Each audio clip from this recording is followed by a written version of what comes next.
Hi, everyone. Welcome back to the podcast. My name is Alex, and today we're going to talk about something really important for anyone who wants to work in an international company or even just prepare for their first job in English, a job interview. And I'm Mia. Interviews can be scary, especially when English is not your first language. You sit down, the interviewer looks at you, and then the questions start. Tell me about yourself. Why do you want this job? What are your strengths and weaknesses? And suddenly, your mind goes blank. Exactly. We know that feeling. That's why in this episode, we'll do a full role play of a job interview. I'll ask the questions as if I'm the interviewer, and Mia will answer as the candidate. Then we'll break it down so you can learn the right vocabulary, expressions, and strategies to succeed in any interview anywhere in the world. Before we jump in, though, I need to be honest with you all. We spend a lot of time creating these episodes. Long conversations, useful tips, step-by-step explanations. But many of you just listen quietly. You don't leave a comment, you don't press like, you don't share. And when that happens, it's hard for us to stay motivated. Yes, it feels like people are listening but not supporting. And for us, your likes and comments are the fuel. They give us the inspiration to keep going and make more episodes like this. So if you learned something today, please don't forget to like, comment, and share. Perfect. So Alex, are you ready to start the interview? Yes, let's do it. Imagine this is a real job interview. I'll begin with the most common question. Can you tell me about yourself? Thank you, Alex. I'd be happy to. My name is Mia, and I recently completed my degree in business administration. Over the past few years, I've gained experience through internships and part-time jobs where I learned teamwork, communication, and time management. I would describe myself as a go-getter, someone who doesn't wait around but takes initiative. All of you have noticed that Mia has used an idioms here. Let's get the explanation. A go-getter. This phrase means a person who is energetic, ambitious, and actively works to achieve goals. Using it in an interview shows confidence. That's a strong start, Mia. Employers love hearing that you're proactive. Now, let me ask you another common question. Why do you want to work for our company? Great question. I admire your company because it has a reputation for innovation and integrity. I believe joining your team would allow me to contribute my skills while also continuing to learn. Honestly, I want to work here because I think it's the perfect place to grow and spread my wings. Let's have an idioms explanation. Spread my wings. This means to try new things and grow beyond your limits. In an interview, it shows you want to develop and reach your potential. Excellent. Now let's move to something trickier. Employers often ask, what are your strengths and weaknesses? Sure. One of my strengths is that I'm very organized. I like to keep things in black and white, meaning very clear and structured. This helps me manage deadlines and projects without confusion. Another strength is adaptability. I can adjust quickly when situations change. For weaknesses, I sometimes focus too much on details, but I'm working on this by reminding myself to also look at the bigger picture. In fact, I see it as a chance to turn over a new leaf and improve my balance between detail and strategy. There are idioms explanations.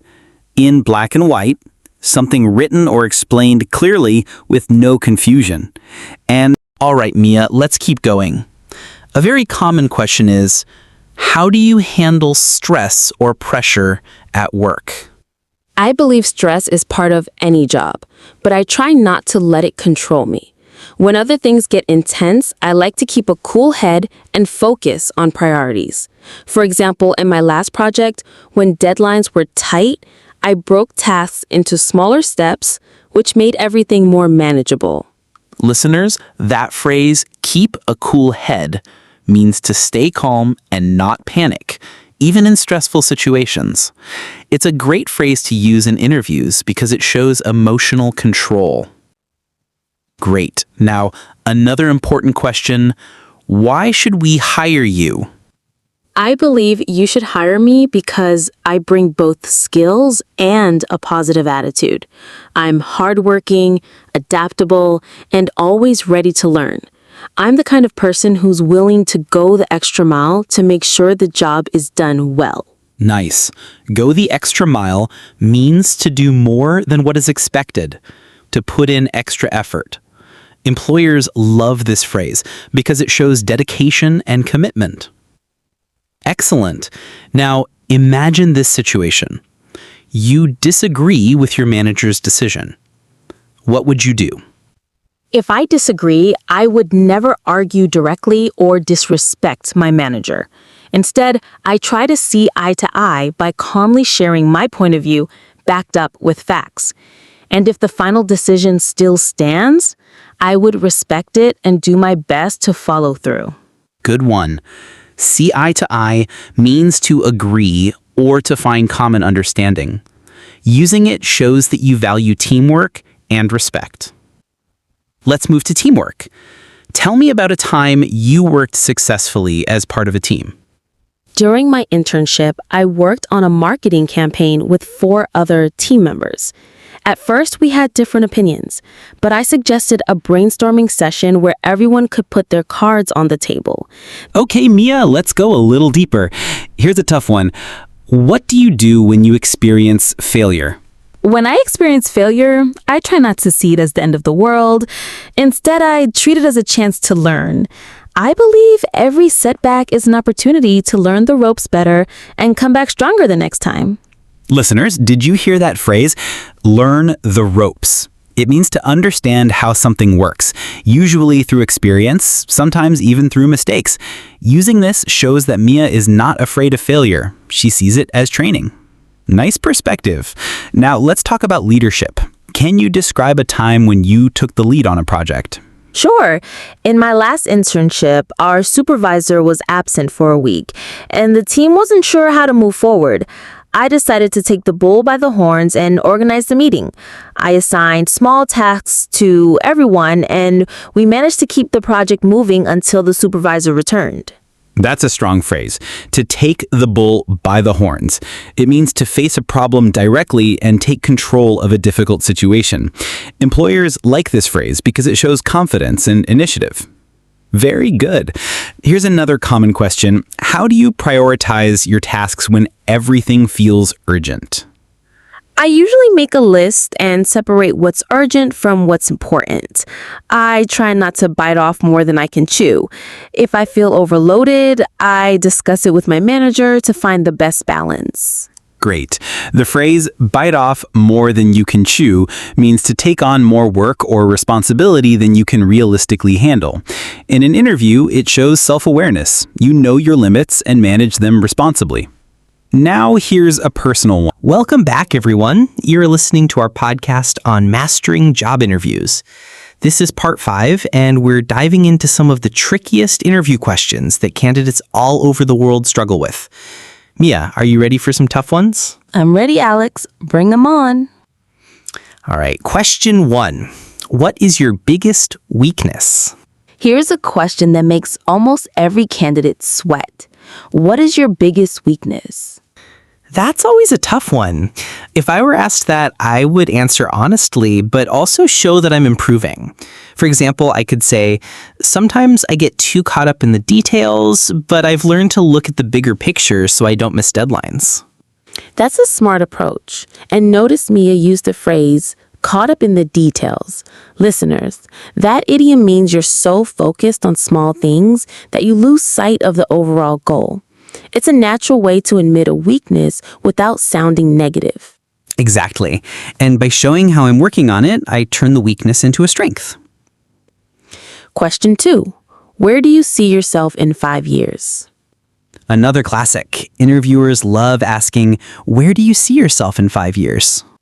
I'd say something like, in 5 years, I see myself growing within your company, taking on more responsibility, and helping to drive projects forward.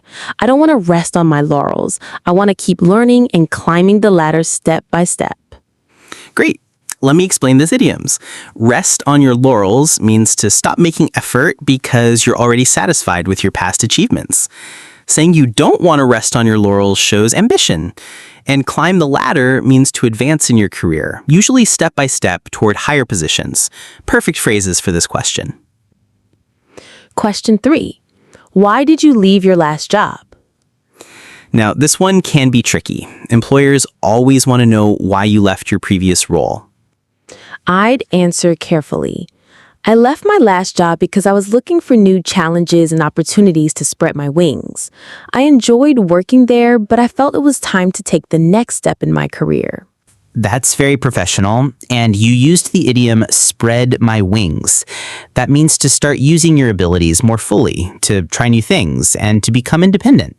It sounds positive and ambitious instead of negative. Exactly. And by showing how I'm working on it, I turned the weakness into a strength. Question 4. Question 7. What are your salary expectations?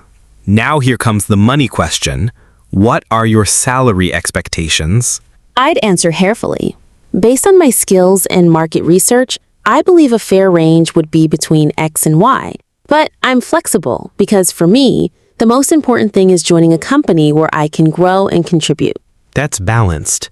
And listeners, when you say you're flexible, it shows you're not rigid about money. You're open to negotiation. Just be careful not to sell yourself short. That phrase means accepting less than you deserve. Question 8. Do you have any questions for us? At the end of almost every interview, the interviewer asks, "Do you have any questions for us?" And I definitely say yes. For example, yes, I'd like to know what growth opportunities exist in this role and how success is usually measured. Asking thoughtful questions shows I'm serious and not just going through the motions. Good point. Going through the motions means doing something mechanically, without real effort or interest. By asking genuine questions, you show enthusiasm and engagement. Deeper practice with idioms. Okay, Mia, let's pause and review. Today you've used some amazing idioms. Caught up in the details, focusing too much on small things, rest on your laurels,